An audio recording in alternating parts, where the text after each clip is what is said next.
వేల మందిని ప్రొఫెషనల్స్ గా మార్చిన ఇనోమాటిక్స్ తో మీరు కూడా మీ డ్రీమ్ కెరియర్ ని ఇప్పుడే స్టార్ట్ చేయండి.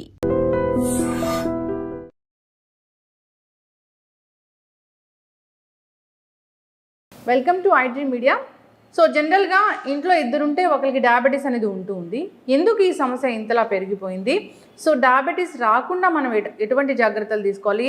సో హై షుగర్ లెవెల్స్ అంటే ఏంటి? ఇక ఒకవేళ షుగర్ వ్యాధి వస్తే పూర్తి స్థాయిలో తగ్గించుకోవచ్చా? వివరాలు తెలుసుకుందాం. ఈరోజు మనతో పాటు ఉన్నారు ప్రముఖ internal medicine specialist doctor S V Chandrashekar గారు from Gemcare Kamineni hospitals, Kurnool. Doctor గారు నమస్తే. డాక్టర్ గారు, జనరల్గానే షుగర్ వ్యాధి అంటే ఇంట్లో ఇద్దరుంటే వాళ్ళకి ఖచ్చితంగా షుగర్ ఉంటూ ఉంది, షుగర్ ట్యాబ్లెట్స్ వేసుకుంటూ ఉన్నారు. అంటే షుగర్ వ్యాధి అనేది ఎందుకు ఇంతలా పెరిగిపోయింది డాక్టర్ గారు? సో మీకు చెప్తే ఇప్పుడు we are called as diabetic capital of world. So మీరు అన్నట్లు డెఫినెట్గా ప్రతి ఫ్యామిలీలో డయాబెటిక్స్ పేషెంట్ లేకుండా లేరు. సో ప్రాబ్లం అంతా కూడా ఏంటంటే మన లైఫ్ స్టైల్ని మాడిఫై చేసుకొని we have westernised our life style mostly. అంటే ఇంతకుముందు ఇండియన్ సిరానియో లైఫ్ స్టైల్ వేరే, ఇప్పుడు మనం ఉంటున్న లైఫ్ స్టైల్ వేరే. ఇంతకుముందు ఇండియాలో అందరూ కష్టపడి పనిచేసే వాళ్ళు ఎక్కువ ఉండేవాళ్ళు. నౌ ఆఫీస్ లైఫ్ స్టైల్ ఎక్కువ అయిపోయింది. And more over availability of foods. ఇంతకుముందు మన ఇండియన్ కంట్రీ ఎలా ఉండేది అంటే availability of foods, healthy foods మాత్రమే అవైలబుల్ ఉండేవి. ఇప్పుడు అవైలబిలిటీ ఆఫ్ ఫుడ్స్ మారిపోయాయి. సో ఇదంతా కూడా ఏంటంటే you have just change your life style completely. అంటే మన పద్ధతి వేరే, మన మూలాలు వేరే, ఇప్పుడు మనం లీడ్ చేసిన లైఫ్ వేరే. So most of the times మన లైఫ్ స్టైల్లో వచ్చే మార్పుల వల్లే ఈ జబ్బులు అనేవి వస్తున్నాయి. సో ఇప్పుడు మోస్ట్ ఆఫ్ ద టైమ్స్ అంటే మీరు we are talking about diabetes mainly, but ఏంటంటే ఇప్పుడు మెయిన్ అన్ని జబ్బులు కూడా లైఫ్ స్టైల్ చేంజ్. వయసు పెరిగింది, ఇన్ఫెక్షన్లు తగ్గాయి, జనాలు ఎక్కువ రోజులు బతుకుతున్నారు, బట్ అందరూ ఏదో ఒక రోగంతో ఉంటున్నారు. ఆ రోగాలన్నీ ఏంటంటే ఒకటి బీపీ, రెండోది షుగరు, మూడోది కొలెస్ట్రాల్ లెవెల్ ఎక్కువ పడడం, దానివల్ల హార్ట్ అటాక్లు, పక్షవాతాలు లేదా కాళ్ళలో పుండ్లు, ఇన్ఫెక్షన్లు. వీటన్నిటికీ మూలాలంతా కూడా ఏంటంటే మీకున్న జబ్బులు which are secondary to your lifestyle. So lifestyle change అయిపోయింది, డయాబెటీస్ వచ్చింది.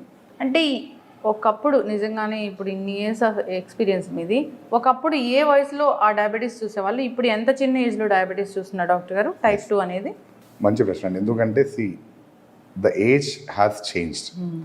ఇంతకుముందు మన గైడ్లైన్స్ అని ఎలా ఉండేవంటే 40 years దాటిన తర్వాత హెల్త్ చెకప్ చేయించుకోండి, దాని తర్వాత ప్రతి 3 ఏళ్ళకి ఒకసారి చెక్ చేయించుకోండి, దాని తర్వాత వయసు 50 ఏళ్ళు దాటిన తర్వాత ఇయర్లీ చెకప్ అని చెప్పేవాళ్ళు అనమాట.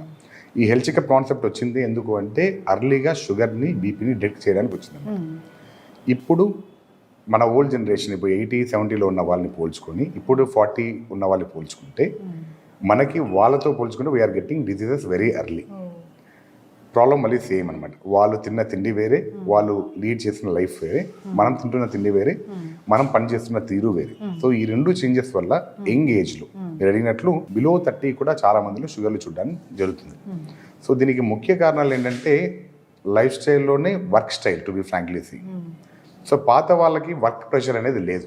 పొలం పోయినామా, పని చేసుకున్నామా, పండింది తిన్నామా, హ్యాపీగా ఉన్నామా. But now generation is running behind money, success. So అలా పరిగెత్తాలంటే ఏం చేస్తారు? You have to change in everything. So ఏ టైంలో తింటున్నామో తెలియదు, ఏ టైంలో పడుకుంటున్నామో తెలియదు, అండ్ ఎంత స్ట్రెస్ తీసుకుంటున్నామో కూడా తెలియదు. సో కనపడిన మేజర్ ఫ్యాక్టర్ స్ట్రెస్. ఎందుకంటే ఎవరిని తీసుకున్నా స్ట్రెస్ అనేది లేకుండా లైఫ్లో ఎవరు పని చేయట్లేదు, which will change your hormonal balance so badly that early స్టేజ్లోనే మనకి బాడీలో చేంజెస్ వచ్చి షుగర్, బీపీ అని బయటపడతాయి. 30 years వాళ్ళు వెళ్ళి చెక్ చేయించుకోవాల్సిందే, హోల్ బాడీ చెకప్ అనేది. షుగర్ ఉందా, బీపీ ఉందా, ఇలా పూర్తి స్థాయిలో. అయితే ఇప్పుడు హై షుగర్ లెవెల్స్ అంటే ఎంత ఉండాలి డాక్టర్ గారు? ఎంత ఉంటే మనం దాన్ని హై అంటాము? నార్మల్గా మనకి గైడ్లైన్స్ ఉంటాయి, WHO గైడ్లైన్స్ అని అంటాము. వరల్డ్ హెల్త్ ఆర్గనైజేషన్ ఇచ్చేది ఏంటంటే ఫాస్టింగ్ బ్లడ్ షుగర్ 126 కన్నా తక్కువ ఉండాలి, 126 బిలో ఉండాలి. And post lunch blood sugar మనకి 180 బిలో ఉంటే సరిపోతుంది. సో మనకి ఈ లెవెల్స్లో మెయింటైన్ అవుతున్నాయి అంటే చాలా మటుకు షుగర్ లేనట్లు. ఇంతకన్నా ఎక్కువ వచ్చింది అంటే దాంతోపాటు మనం ఏం చేస్తున్నాం, ఇప్పుడు యావరేజ్గా 3 నెలల షుగర్ వాల్యూ చెక్ చేస్తున్నాం, HbA1c అని. ఇది నార్మల్గా మనకి 5.4 నుంచి 6.5 మధ్యలో ఉంటే ప్రీ డయాబెటిక్ అంటాం. లెస్ దాన్ 5.4 ఉంటే నార్మల్, మోర్ దాన్ 6.5 అంటే diabetic. So health checkup concept ఏంటంటే ఎందుకు చేస్తున్నాం హెల్త్ చెకప్? యాక్చువల్ చాలా మందికి హెల్త్ చెకప్ అంటే ఒక అపోహ, అంటే హాస్పిటల్లో ఏదో దానికోసం చేస్తున్నా ఇది అని భయపడుతుంటారు. ఐడియల్గా ఏంటంటే మనకి షుగర్ కానీ, బీపీ కానీ, కొలెస్ట్రాల్ కానీ ఇవి ఏవి మీ బాడీలో చేంజెస్ వచ్చిన తర్వాత, అంటే మీరు అన్నారు కదా ఇందాక high sugar values, high BP values, ఇవి వచ్చిన వల్ల లక్షణాలు చాలా మందికి రావు. ప్రాబ్లం ఏంటంటే మనకి ఏదైనా లక్షణం వస్తేనే డాక్టర్ దగ్గరికి వెళ్తాం, అప్పుడే చెక్ చేయించుకుంటాం. కానీ చాలా మందికి హెల్త్ చెకప్లో బయటపడేదే ఎక్కువ మందిలో చూస్తాం. వాళ్ళకి ఏదో ప్రాబ్లం వచ్చి హాస్పిటల్ పోయి చెక్ చేసుకుంటే షుగర్ బీపీ బయటపడింది. 2 రకాలుగా బయటపడుతుంది యాక్చువల్గా. ఒకటి హెల్త్ చెకప్ చేసినప్పుడు రొటీన్గా షుగర్ బీపీ ఉందని తెలుస్తుంది. వాళ్ళ హాస్పిటల్స్లోనో లేదంటే వాళ్ళ ఎంప్లాయీ హెల్త్ చెకప్ దీంట్లోనో ఏదో ఎక్కడో ఫ్రీ క్యాంప్స్ కండక్ట్ చేసినప్పుడు బయటపడుతుంటాయి. రెండో పద్ధతిలో బయటపడేది ఏంటంటే హాస్పిటల్ లక్షణాలు వచ్చిన తర్వాత బయటపడ్డాం. అంటే డైరెక్ట్గా హార్ట్ అటాక్తో వచ్చిన పేషెంట్, డైరెక్ట్గా పక్షవాతం వచ్చిన పేషెంట్, ఆ రోజు మీరు చూసంటే షుగర్ ఏమో 400, బీపీ ఏమో 200 కనపడుతుంటుంది. మా పేషెంట్ ఇప్పుడు లేదు డాక్టర్, ఇంతవరకు బీపీ లేదు, షుగర్ లేదు. సో మనం తెలుసుకోవాల్సిన ముఖ్యమైన విషయం ఏంటంటే బీపీ, షుగర్ ఇవి మీ బాడీలో వచ్చే మార్పులు. ఈ మార్పుల వల్ల బాడీలో ఏదైనా ఆర్గాన్ దెబ్బతింటేనే లక్షణాలు బయటకు వస్తాయి. సో ఈ ఆర్గాన్ దెబ్బతిన్నంత వరకు మీరు నేను హెల్తీగా ఉన్నాను అనుకుంటారు. సో అలా ఉండడం వల్ల మీరు you don't go for any checkup. BP పెరుగుతుంది అంటే లోపల ఆర్గాన్ ఏదైనా ఇష్యూ వల్ల బీపీ హై అవుతుందా డాక్టర్? లేదు, బీపీ పెరగడానికి వేరే కారణాలు ఉన్నాయన్నమాట. మళ్ళీ మనకి యాజ్ ఐ టోల్డ్ యూ, మన బాడీలో ఉన్న స్ట్రెస్ లెవెల్స్ మారిపోయినా, హార్మోన్ లెవెల్ ఇంబ్యాలెన్స్ వచ్చినా, లేదా బాడీలో ఏదైనా ఆర్గాన్ అంటే ప్రైమరీ, సెకండరీ 2 రకాలు ఉంటాయి. మళ్ళీ మనందరం చూసేది ప్రైమరీ హైపర్టెన్షన్, కారణం లేని బీపీ, వయసు పెరిగే కొద్దీ బీపీ వచ్చేది. అది బాడీలో ఉన్న వెజల్స్లో మార్పిడి కానీ, గుండెలో మార్పిడి, వీటి వల్ల. అదొక పైప్ సిస్టమ్. ఈ పైప్ సిస్టంలో సింపుల్, మీరు వాటర్లో ప్రెషర్ ఎట్లా పెరుగుతుంటే దానివల్ల బీపీ రావడం ఇలానే ఉంటుంది అన్నమాట ఆటోమేటిక్గా. సెకండరీ అంటే వేరే కారణాలు, అంటే బాడీలో మీకు కిడ్నీ ప్రాబ్లం ఉండడం వల్లనో, లేదా బాడీలో హార్మోన్ ఇంబ్యాలెన్స్ ఉంటాం అనమాట. అంటే అడ్రినల్ గ్లాండ్, ఫియోక్రోమోసైటోమ్ అని వేరే కండిషన్స్, వీటిలో చూస్తాం. లేదా థైరాయిడ్ అబ్నార్మాలిటీ ఉన్న కొంతమంది బీపీ రావచ్చు. ఇట్లా అవన్నీ సెకండరీ కావచ్చు, అంటే కారణం ఉండేవి. మోస్ట్ ఆఫ్ ద మనం చూసే బీపీ అంతా primary hypertension, where you don't know the cause. వయసు పరంగా పెరుగుతూ పోతుంది. దాని కారణం వయసు పెరిగే కొద్దీ బాడీలో ఉన్న చేంజెస్ ఉన్నాయి. అవి ఇప్పుడు మీరు అడిగినట్లు అర్లీ స్టేజ్లో వస్తున్నాయి. కాబట్టి చిన్న వయసులోనే మనం ఈ ప్రైమరీ హైపర్టెన్షన్ చూస్తున్నాం. అయితే ఇప్పుడు షుగర్ వచ్చింది డాక్టర్ గారు, మీరు అన్నట్లుగా షుగర్ లెవెల్స్ బాగా వచ్చాయి అన్నప్పుడు ఇప్పుడు దానికోసం మందులు వాడితే పూర్తి స్థాయిలో దాన్ని తగ్గించుకొని అసలు టాబ్లెట్స్ వాడని పరిస్థితికి మనం రావచ్చా? So most important aspect when you talk about sugar ఏంటంటే, చాలా మందికి ఉన్న అపోహ ఏంటంటే నాకు షుగర్ వచ్చింది, మీరు అడిగారు ఎందుకంటే just continue that point. Actually sugar వచ్చింది, నాకు లక్షణాలు లేవు, నేను బాగున్నా కాబట్టి నేను మందులు వాడినా. ఇది చాలా మందిలో చూస్తాను. బీపీ వచ్చింది, నాకు లక్షణాలు లేవు, డాక్టర్ గారు నాకు బీపీ వచ్చింది, జీవితాంతం మందు వాడాలా? షుగర్ వచ్చింది, జీవితాంతం మందు వాడాలా? పాయింట్ ఏంటంటే ఎందుకు బీపీ వచ్చింది, ఎందుకు షుగర్ వచ్చింది అని మనం ఇంట్రోస్పెక్ట్ చేసుకోవడం ఏ పేషెంట్ కానీ చాలా ఇంపార్టెంట్. మీరు అడిగినట్లు షుగర్, బీపీ మనం కష్టపడితే కంట్రోల్ తెచ్చుకొని మందులు లేకుండా మెయింటైన్ చేయగలిగిన కెపాసిటీకి వెళ్ళొచ్చు. దీంట్లో ఏమాత్రం డౌట్ లేదు. పాయింట్ అంతా ఏంటంటే ఫస్ట్ ఫోర్మోస్ట్ సినారీ ఏ పేషెంట్ను నమ్మాల్సింది, నాకు వచ్చిన మార్పుని నేను సరిదిద్దుకోవాలా. BP and sugar are only changes in your body which are because of your abnormal life style.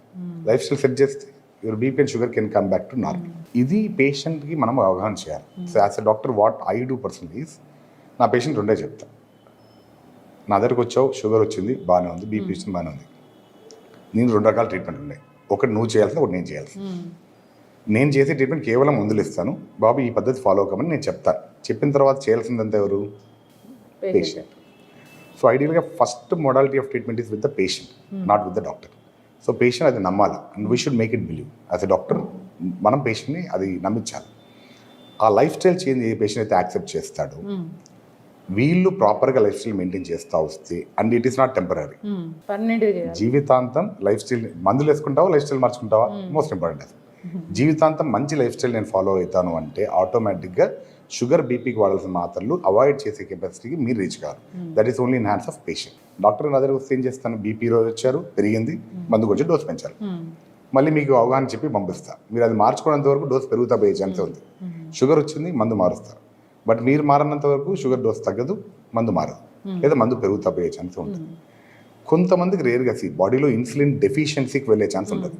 అంటే బాడీలో ఇన్సులిన్ ప్రొడక్షన్ పూర్తిగా అయిపోతే వాళ్ళకి మందులు ఖచ్చితంగా పెట్టాల్సి వస్తుంది. Like type 1 diabetes. టైప్ 2 డయాబెటీస్లో కూడా వయసు కొద్దీ మన సెల్స్ చనిపోతూ వస్తాయి కాబట్టి వాళ్ళలో అవసరం పడవచ్చు. బట్ మీరు అడిగిన ఆ యంగ్ ఏజ్ ఉంది కదా, 30, 35, 40 మధ్యలో వచ్చేవాళ్ళు, yes these people can reverse the diabetes. కానీ షార్ట్ కట్ లేదు. ప్రాబ్లం అంతా ఏంటంటే you are hearing lots and lots of nonsense outside. Like అదేదో వాడితే షుగర్ తగ్గిపోతుంది, ఇదేదో కషాయం తగ్గిపోతుంది, ఇదేదో చేస్తుంది. See, it is end of the day, simple logic of your sugar is ఎంత తింటున్నావు, ఎంత ఖర్చు పెడుతున్నావు. నీకు షుగర్ ఉంటే అర్థం ఏంటి, నువ్వు ఖర్చు పెట్టాల్సిందనే ఎక్కువ దాచిపెట్టుకున్నావు లోపల, దాని అంతా బయటికి తీయాలి. So that you need to work more. మరి డాక్టర్ గారు కొన్ని రకాల డైట్స్ ఉన్నాయి, షుగర్ తగ్గిస్తాం వెంటనే అంటున్నాయి. అవి that's what I believe. There is no shortcut for diabetes. Only thing is ఎంత తింటున్నాం, ఎంత ఖర్చు పెడుతున్నాం. Most important aspect of life. ఈ బ్యాలెన్స్ దాటి పని చేయాలి మీరు 2000 క్యాలరీస్ తినంటే 2000 క్యాలరీల కన్నా ఎక్కువ ఖర్చు పెడితేనే ఆ రోజు తినేది ఖర్చు పెట్టేస్తున్నారు, వెనకల మీలు పెట్టింది కూడా బ్యాంక్లోంచి బయటికి తీసి ఖర్చు పెడుతున్నట్లు చేయాలి. మనం బ్యాంక్లో దాచుకున్నట్లు నల్లధనం దాచుకున్నట్టు అయితే పెట్టుకున్నామంటే షుగర్ విల్ నాట్. సో ఈ balance people should know. Indian style lifestyle food హ్యాబిట్స్తో ప్రాబ్లం అది. మార్నింగ్ లేస్తేనే you have to have a cup of coffee or tea whatever may. ఇది అయిపోయిన వెంటనే మళ్ళీ లేసినవి బ్రష్ చేసినా అయిపోయింది snacks, sorry tiffin. Proper tiffin అయిన తర్వాత మళ్ళీ 10-11 గంటలకి మీరు వర్క్లో ఉన్నా ఇంట్లో ఉన్నా ఒక కాఫీ టీ అలవాటు. మళ్ళీ మధ్యాహ్నం 1 o'clock 2 o'clock మళ్ళీ లంచ్. మళ్ళీ 4-5 o'clock ఇంటికి వెళ్తే ఫ్రైడ్ ఐటమ్స్ వైఫ్ అని చేసి పెడుతుంది, లేదా బయట ఫ్రెండ్స్ బజ్జీలో ఏదో ఒకటి తింటాం. మళ్ళీ 8 o'clock మళ్ళీ యూ హ్యావ్ ఎ డిన్నర్. మళ్ళీ పడుకునే ముందు ఏదో ఒక నోట్లో వేసుకొని పంట కింద తినే అలవాటు. So that is the problem with your diet. So మీకు నెంబర్ ఆఫ్ క్యాలరీస్ ఎలా తెలుస్తాయి అప్పుడు? సార్ నేను 3 పూట్ల తిండి తగ్గించాను, మిగతా 3 పూట్లు ఏమైంది? You don't calculate it. So you should know what you are eating. ఏ పూటకి ఏం తిన్నాం అంటే this doesn't mean that you should avoid. ఇప్పుడు మీరు అడే డైట్స్ అంటున్నారు కదా, ఈ డైట్లో అంతా వాళ్ళు ఏం చేస్తున్నారంటే యాక్చువల్గా మీ క్యాలరీని తగ్గించడానికి ట్రై చేస్తున్నారు. It's not that they are wrong or nothing. ఇంకో డైట్ వాళ్ళు చెప్తున్నట్టు ఏం చేస్తారు, ఓవరాల్ క్యాలరీస్ తగ్గించడానికి వాళ్ళు ప్లాన్ చేస్తున్నారు. But there is no single success formula. ఆ ఫార్ములా అంటే ఈ పార్టీకి that fellow would be the billionaire in the world, right? No weight reduction formula, no diabetic formula. ఈ రెండు కనుక్కుంటే మాత్రం I think that fellow will be the billionaire of this era. So అది లేవు. You have to try hard by yourself. అయితే doctor గారు ఇక షుగర్ని కంట్రోల్ చేసుకోలేకపోతున్నారు, టాబ్లెట్స్ మాత్రం వాడుతున్నారు, షుగర్ కంట్రోల్ అవ్వట్లేదు. బాగా హై షుగర్ వస్తే బాడీలో ఏ ఆర్గన్స్ మీద ఇది ప్రభావం చూపిస్తుంది? మామూలుగా షుగర్కి మనం 2 రకాలుగా మాట్లాడతాం, microvascular injury, microvascular injury. Microvascular అంటే చిన్న బ్లడ్. దాంతో ప్రాబ్లం అంటే షుగర్ లోపల చెడు పేరుకుపోతాయి. సో రక్తనాళాల్లో బూడిపోతాయి అనమాట. సో దానివల్ల పెద్ద రక్తనాళాలు బూడిపోవచ్చు, చిన్న రక్తనాళాలు బూడిపోవచ్చు.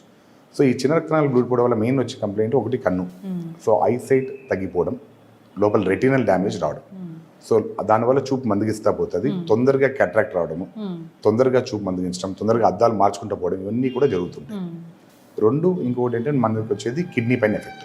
సో కిడ్నీ పైన ఎఫెక్ట్ వచ్చింది అంటే తెలియకుండా కిడ్నీలో నుంచి ప్రోటీన్ శాతం లూజ్ అవుతూ ఉంటుంది బాడీ. సో బాడీ వీక్ అవుతా పోతూ ఉంటుంది.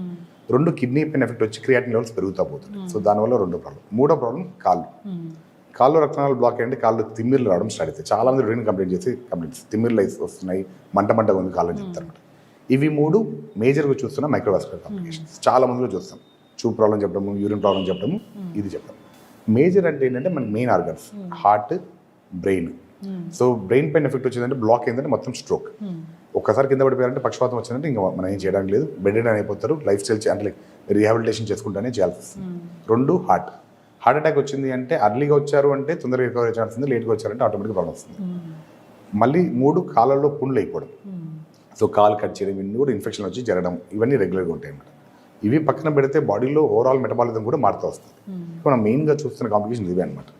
ఇవి కాకుండా బాడీలో మీకు కొలెస్ట్రాల్ శాతంలో మార్పు రావడం, బీపీలు అడిషన్, అంటే మీరు వింటుంటారు కదా అక్క చెల్లెళ్ళు అన్నదమ్ములు అంటే బీపీ షుగర్. సో ఒకదాని తర్వాత ఒకటి బాడీలో చేంజెస్ రావడం వల్ల అది it can manipulate each other. So sugar వచ్చిందంటే బీపీ వచ్చే ఛాన్స్ కూడా అంతే ఉంటుంది. షుగర్ వచ్చింది డాక్టర్ గారు, ఈ ఆహారాలు ఖచ్చితంగా తీసుకోకూడదు మీరు అంటే ఏం చెప్తారండి? To be frankly saying there is nothing called as diabetic diet. కానీ ఇందాక మీరు చెప్పినట్టు కెలరీలు తగ్గించుకోవడం ఎలా?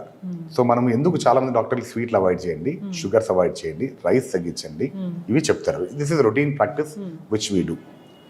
గమ్మత్తైన విషయం ఏంటంటే మీకు డయాబెటీస్ మెల్టస్ అనే పేరు ఏంటంటే melting of flesh into urine అనే కాన్సెప్ట్ అనమాట. If you go back in history, first treat చేసేటప్పుడు తేనె తప్పించేవాళ్ళు షుగర్ పేషెంట్కి. ది స్టార్టెడ్ విత్ హనీ, దాని తర్వాత ఫ్యాట్ డైట్, దాని తర్వాత కీటో డైట్, అలా మారుతా వచ్చింది ట్రెడిషన్ అంతా. బట్ ఐడియల్గా there is no fixed diet. Only concept మనం తింటున్న ఫుడ్లో కెలరీలు ఎక్కువ ఉండకూడదు. సో మన వాళ్ళకి ఏంటంటే ఇది చెప్పామంటే సార్ ఏదైనా తినమన్నారు, so this is the problem. So point ఏంటంటే అందుకని చాలా మంది డాక్టర్స్ షుగర్స్ అవాయిడ్ చేయమంటారు. ఎందుకంటే షుగర్స్ మీరు తీసుకున్న వెంటనే బాడీలో షుగర్స్ సడన్ పెరిగిపోతాయి. ఈజీగా బాడీ తీసుకున్న అంటే కష్టపడకుండా బాడీ నేర్చుకున్న ఫుడ్ అవి. సో షుగర్ కానీ, స్వీట్స్ కానీ, లేదా మీ రైస్ కానీ. సో అందుకని ఇవి అవాయిడ్ చేయమని చెప్తాం. అవాయిడ్ చేయమని డాక్టర్ చెప్తే పోనీ దాని పరంగా వీళ్ళు అవి ఆపేసి తగ్గిస్తే బాడీలో కెలరీలు తగ్గుతాయి అనేసి. ఎందుకంటే మీరు if you see about calories, మీరు ఎన్ని వెజిటేబుల్స్ తిన్నా అన్ని క్యాలరీస్ రావు. ఫ్రెష్ ఫ్రూట్స్ ఎన్ని తీసుకున్నా అన్ని క్యాలరీస్ రావు. బట్ రైస్ కొంచెం తిన్నా, షుగర్స్ కొంచెం తీసుకున్నా క్యాలరీస్ పెరిగిపోతాయి. అండ్ మనకి ట్రెడ్మిల్ చేసే అలవాటు ఉంటుంది చాలా మంది, లేదా వాక్ చేసే అలవాటు. ఇప్పుడు స్మార్ట్ వాచ్ వస్తుంది అందరికి. మీరు గంట సేపు నడిస్తే hardly will burn 270 or 250 calories max, లేదా నాకు కొంతమంది 200 depending on your walking style. ఇదే 200 క్యాలరీస్ ఒక cup coffee with 2 spoons of sugar వాడినంటే వచ్చేస్తుంది. సో ఇది మనకు తెలియాలి. Yeah, if you know that will be good enough. ఒక 4 మంచి అలవాట్లు చేసుకోవాలి ఖచ్చితంగా ఈ డయాబెటిక్ పేషెంట్స్ షుగర్ లెవెల్స్ కంట్రోల్లో ఉండాలంటే, లైక్ స్లీప్ కావచ్చు, వాక్ కావచ్చు, ఎక్సర్సైజ్, ఇలా ఏం చెప్తారు doctor? Ideal is walk. Best scenario is walk. ఎందుకంటే ఏది చెప్పినా మనం జిమ్ చేయమంటే జిమ్ కోసం ఎత్తుకుంటా పోవాలా, ముహూర్తాలు దొరకవు, టైం దొరకదు. రన్నింగ్ చేయాలంటే ఒళ్ళు సహకరించదు, ముసలు అయిపోయినా మోకాలు నొప్పులు వస్తాయి. లేదా ఏరోబిక్ యాక్టివిటీస్ చెప్పామంటే దానికి వేరే ప్లేస్ కావాలో చేయలేము. ఇవి రొటీన్గా మనం చూస్తాం. బట్ వాకింగ్ ముహూర్తం లేదు, nothing. You can walk at any point of time. చాలా మందితో ఉన్న ప్రాబ్లం ఏంటంటే, సార్ నాకు ఎస్పెషల్లీ వర్కింగ్ ఫీమేల్స్ పొద్దున్న లేచినప్పటి నుంచి సార్ పిల్లలకి అంత రెడీ చేయాలి, so we don't have any time. This is fact actually. Evening వచ్చిన తర్వాత కూడా they will be busy with. But ముహూర్తం లేకుండా ఏదో ఒక time you dedicate only for half an hour walking, and that should be a brisk walk. ఏదో నడిచాం సరదాగా అంటే కుదరదు, it should be a brisk walk. కానీ if possible, if you ask me a best advice, try to walk early in the morning where you are exposed to even sunlight. Okay. Vitamin D లోపం చాలా. ఇప్పుడు see all over world, if you do vitamin test, more than 90% will have vitamin D deficiency. Problem ఏంటంటే we are not properly exposed to sun. Vitamin D లేకపోవడం వల్ల you can get sugar, you can get BP and all. Everything is linked, metabolism is linked actually. So point ఏంటంటే, if you are able to walk 1 hour in morning where you can bear that sunlight, preferably between 7 to 8. ఎందుకంటే యాక్చువల్గా మధ్యాహ్నం ఎండ correct మనకి, కానీ ఇప్పుడున్న సినారియోలో మనకి environment బాగాలేదు కాబట్టి you can expose to that type of sun. But you can expose to sunlight between 7 to 8 at least. Early morning కూడా అంతా రాకపోవచ్చు మనకి, బట్ 7 to 8 ఆ టైంలో అయితే బెటర్. రెండు as you said, best possible thing is avoid outside food, avoid junk food, try to eat a food which is made at home. This is enough for you to change your lifestyle. అసలు మాకు షుగర్లే రాకూడదు అంటే ఏం చేయాలి doctor? Same thing, you have to strictly follow what we are talking about now. So పొద్దున్న లేసి ఖచ్చితంగా 1 గంట వాకింగ్ చేయడం అలవాటు చేసుకోండి. Avoid all the junk foods and avoid all unnecessary tea. ఇండియాలో ప్రాబ్లం ఏం చెప్పినా టీ అండ్ కాఫీ. ఎక్కడ పోయినా టీ అండ్ కాఫీ, ఫ్రెండ్ కలిసినట్టు టీ అండ్ కాఫీ, బయటికి పోయినా tea and coffee. You don't know how many tea or coffee you drink a day. Minimum of average నాకు తెలిసినంత ఇండియన్స్ ఉన్నారు, you take 5 to 10 cups of coffee per day. So if you are able to avoid your coffee and tea, okay, take at least 1 time a day, that's enough, preferably with no sugar. Best quality of your life. Walk for 1 hour a day, regularize your diet, make more of vegetables into your diet, avoid all sweets and sugars. లేదు అసలు మొత్తం నోరు కట్టుకోవాలో అవసరం లేదు. If you are eating a sweet or taking any sugar entity, skip your next meals or reduce your size of next meal. That will be enough. Sugar ఉందా లేదా అని checkup చేయించుకోవాల్సిన అవసరం ఉంటుంది, టెస్ట్ చేయించుకోవాల్సిన అవసరం. ఇప్పుడున్న గైడ్లైన్ ప్రకారం 35 years తర్వాత you get 1 health checkup done. If check all your reports, ఎక్కడ ఏ ప్రాబ్లం లేదు, next checkup is only after 3 years. Okay, till your age is 50. Okay, problem ఏంటంటే health checkup has been a different concept now, out of fear, especially post Covid. Health checkups బాగా పెరిగాయి, yearly 6 చేయించుకుంటున్నారు. So ideal there is no need of that actually. Guidelines say that get at 35, all your reports are normal, next is only after 3 years. If unfortunately one of your report is abnormal, మీ BP no, sugar, uric acid levels, haemoglobin levels, ఏదో ఒక abnormal, దాన్ని మాత్రమే check చేయించుకొని, if your doctor is saying to recheck again, then only do only that test. No need of entire battery of investigation to be done. అవన్నీ చేసుకోవాల్సిన అవసరం అయితే లేదు. So you get it done. If you are healthy, believe it that I'm healthy. ఇప్పుడున్న problem అంతా ఏంటంటే, covid తర్వాత we are seeing lot of fear factor. For health care industry it is a different aspect, but for a patient that fear is making more non sense now. N number of patients repeated ECGs ఎక్కువవుతున్నాయి, repeated blood sugar checkups ఎక్కువవుతున్నాయి. అంటే భయం అంతే, ఏదో చిన్న ఇదనిపిస్తేనే వచ్చి test చేసుకోవడం. Information కూడా ఎక్కువైపోయింది డాక్టర్. పీపుల్ మనం ఏదైనా గూగుల్ చేస్తే ఏదో ఒకటి లక్షణం ఉంది అంటే వెంటనే హాస్పిటల్కి వెళ్ళాల్సిన పరిస్థితి వస్తుంది. Human tendencies you attract negative more than positive. So మీకు ఆ చదివే గూగుల్ ఏంటంటే, మీకు ఒక 10 పేజీలు దొరుకుతుంది. 10 పేజీలో ఏది చెడ్డనో బాడీకి అదే ఇష్టం, మైండ్కి. Sir to final thing, mind will always see that negative and that is clearly taken up by mind. Positive ఎప్పుడు మైండ్ తీసుకోదు. See, usually negative is spread very faster than positive. This is a routine fact. Yes So అందుకని we always suggest you to avoid googling. Why? You don't know which is correct, which is because డాక్టర్గా చదివేటప్పుడు we have a problem. Whenever we have some complaint in our body, we start thinking that we have a major disease. Why? Because we are reading that. So ఏ చిన్న complaint వచ్చింది దీనికి cancer వస్తుందనే ఆలోచన first cancer దగ్గర వెళ్ళిపోతుంది. దీన్ని accept చేయడానికి ఇట్ టుక్ అస్ 15 years ఆ 10 to 15 years మెడిసిన్ ప్రాక్టీస్లో విచ్ ఈస్ నార్మల్ అనేది అర్థం చేసుకోవడానికి ఒక డాక్టర్ కావడానికి 10 years టైం పడుతుంది. Where you understand what is actually normal, that makes you to diagnose what is abnormal. ఇది క్వాలిటీ ఆఫ్ డాక్టర్. సో దానికి పట్టే టైమే 10 minutes కానీ 15 minutes, 10 years కానీ 15 years కానీ, and which you can't get in 10 minutes or 1 hour as to analyse the fact. Sugar tablets వాడడం start చేశాక చాలా మంది సంవత్సరాలు అవి వాడుతూ ఉంటారు, డాక్టర్ దగ్గరికి అసలు వెళ్ళరు. సో అలాంటి వాళ్ళకి ఏం చెప్తారండి మనం ఫైనల్గా? సో ఐడియల్గా you have to get it checked. So first time sugar start అయింది, మీరు చెక్ చేసుకున్నారు, మీ డాక్టర్ గారు టాబ్లెట్స్ ఇచ్చారు. You should check it frequently in the beginning, at least monthly once, till your dose is fixed. అంటే మీ body ఈ డోస్తో adjust అవుతుంది. ఇది అడ్జస్ట్ అయిన తర్వాత at least next checkup should be every 6 months once. Next 2 years వరకు బాగుంది, yearly once you can do it provided you sugars are normal. మీరు అడిగిన దానికి మెయిన్ ప్రాబ్లం ఏంటంటే లక్షణాలు ఉండవు. ఎందుకు పేషెంట్ డాక్టర్ దగ్గరికి పోయి చెకప్ చేసుకోరంటే వాళ్ళు రియలైజ్ అయ్యి బాడీలో ప్రాబ్లం వచ్చిందని రియలైజ్ అయ్యే లోపల బాడీలో డ్యామేజ్ జరిగిపోతుంది. సో అందుకే చాలామంది అబ్నార్మల్ షుగర్ బయటికి వచ్చేది ఇవన్నీ హార్ట్ అటాక్స్ కానీ ఇవన్నీ రావడానికి కారణం అదే. నాకు షుగర్ వచ్చింది, నేను మందులు వాడుతున్నా, నాకు బాగుంది, నాకు ఈ లక్షణాలు లేవు. సో నేను తిన్నా ఒకటే, నేను ఏం చేసినా ఒకటే, మాత్రలు వేసుకుంటున్నా కంట్రోల్ చేసుకుంటుంది, ఇలా ఉంటుంది. Sugar will be spiking up. అది చాలా జాగ్రత్తగా ఉండాలి. కాబట్టి మీరు అడిగినట్లు you should be at least checking it 6 monthly, అంటే ప్రతి 6 నెలలకు ఒకసారి చెక్ చేసుకుంటే it will be always better. Yes, whole body checkup చేయించుకోవాలా వాళ్ళు? నో ఇందాక చెప్పే కదా మీకు, మీ ప్రాబ్లం ఏంటి షుగరే కదా, చెక్ షుగర్స్ ఓన్లీ. షుగర్కి అటాచ్డ్ ఉన్న కొన్ని ఇన్వెస్టిగేషన్ లైక్ కిడ్నీ పైన ఏమైనా ఎఫెక్ట్ వచ్చిందా, హార్ట్ మీద ఐ చెకప్ అవసరం ఉంటుంది. ఇవి మాత్రమే ఆ డాక్టర్ మీ లక్షణాలు బట్టి ప్రిస్క్రైబ్ చేద్దాం, చేయించుకోండి. దట్స్ ఇట్, ఖచ్చితంగా. Not that everything has to be done. చక్కటి ఇన్ఫర్మేషన్ డాక్టర్ గారు. షుగర్కి సంబంధించి ఇంకా ఏ ఇబ్బంది పడుతున్నా ఒకసారి కాంటాక్ట్ చేయాలని కోరుకుందామండి. చాలా చక్కటి ఇన్ఫర్మేషన్. ధన్యవాదాలు. Thank you.